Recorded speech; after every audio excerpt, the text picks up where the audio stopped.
Halo, selamat siang saudaraku semua. Om Swastiastu. Assalamualaikum. Salam Namo Buddhaya. Salam kebajikan untuk kita semua. Semoga pada hari ini saudaraku semua dimanapun berada dalam keadaan sehat selalu, tak kurang suatu apapun, murah rezeki, dan selalu dalam lindungan ide Sang Yang Widi Wasa Tuhan Yang Maha Esa. Kembali berjumpa dengan channel YouTube Kembang Panti, asal Desa Sambangan, Kecamatan Sukasada, Kabupaten Buleleng, Singaraja, Bali. Jangan lupa di subscribe supaya bisa mendapatkan video baru dari saya tentang masalah-masalah dan penanganan pada pohon durian di fase vegetatif dan generatif. Ikuti terus channel Kembang Panti. Salam Rahayu, petani dari Bali Suksema. Inilah karyawan yang cager proses pembuatan lubang durian di lahan kemiringan yang sangat ekstrim. Di lahan ini saya akan menanam durian sekitar 50 batang. Ini pesanan dari teman.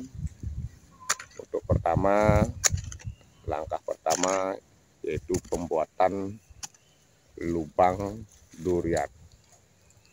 Pembuatan lubang durian ini harus diperhitungkan sesuai dengan tempat, sesuai dengan kondisi dan situasi pada lahan yang akan ditanami durian. Kita boleh berpatok pada teori, tapi jangan lupa harus melihat juga situasi dan kondisi.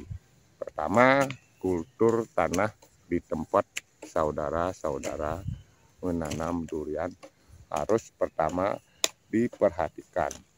Saya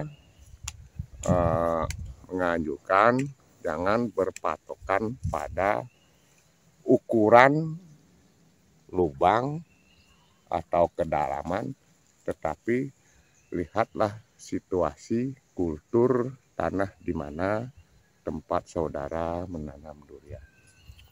Contoh kultur tanah yang gembur itu cukup dengan membuat lubang yang kecil, tidak apa-apa. Apa yang saya bilang begitu, karena kalau sudah gembur tidak perlu membuat lubang yang besar, karena mengakibatkan pada saat musim kemarau kalau airnya sedikit pasti akan boros air. Tapi kalau lubangnya kecil karena tanahnya sudah gembur, tidak membuang-buang tenaga, tidak membuang-buang energi, cukup lubangnya kecil dan manfaatnya pada saat kekurangan air, tanah yang di sampingnya masih menyimpan air. Sekian dulu. Terima kasih. Suksema. Saya akan memberitahu tentang rahasia pembuatan lubang durian supaya mau tumbuh dengan sempurna dan pada nantinya di umur 3 tahun menjelang ke 4 tahun tidak mengalami stres atau tidak mau berkembang. Rahasianya saya akan jelaskan, mungkin penjelasan saya agak sulit. Untuk pertama kita lihat kultur tanahnya dulu. Apa yang saya bilang kultur tanahnya? Pertama, kultur tanah itu masing-masing tempat itu pasti berbeda.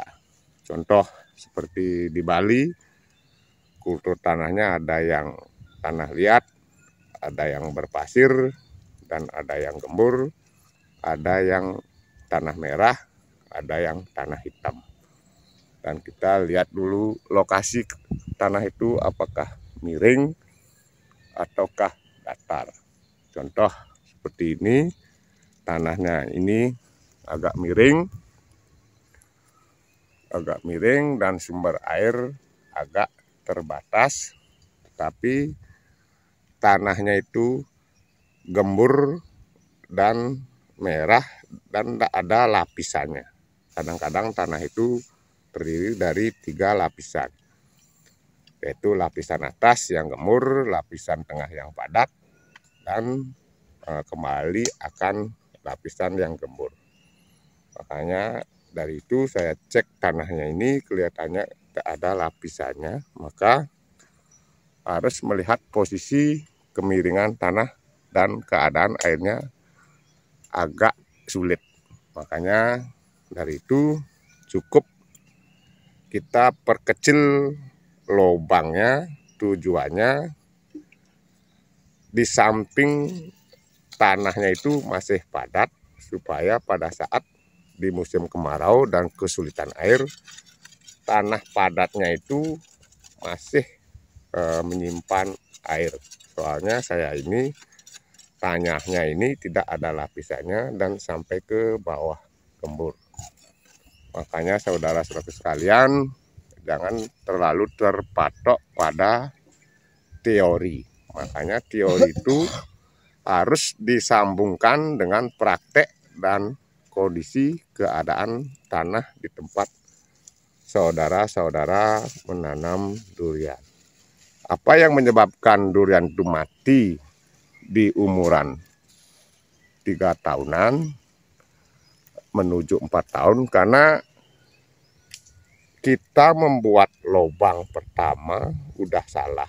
Apa saya yang bilang salah? Mungkin di tempat-tempat saudaraku petani pecinta durian sekalian, tanahnya itu terdiri dari 3 lapisan. Pertama lapisan yang gemur, lapisan yang padat, dan lapisan yang kembali gembur.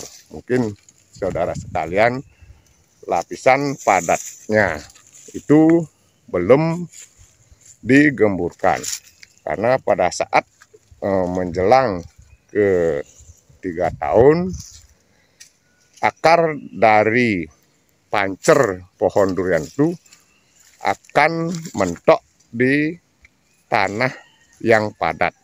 Maka pada saat musim penghujan, akar dari pancer itu akan mengalami busuk akar dan menyebabkan kerontokan pada ujung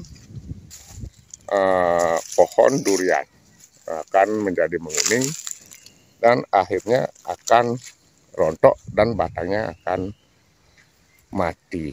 Nah, pada saat itu keadaan pohon durian itu akan mengecil menjadi setengah, dan setelah musim kemarau akan kembali berusaha hidup dan menjadi agak tinggi dengan tunas yang baru. Begitu selanjutnya, dan musim hujan lagi akarnya akan mentok lagi, nanti mati pucuknya, akan begitulah seterusnya.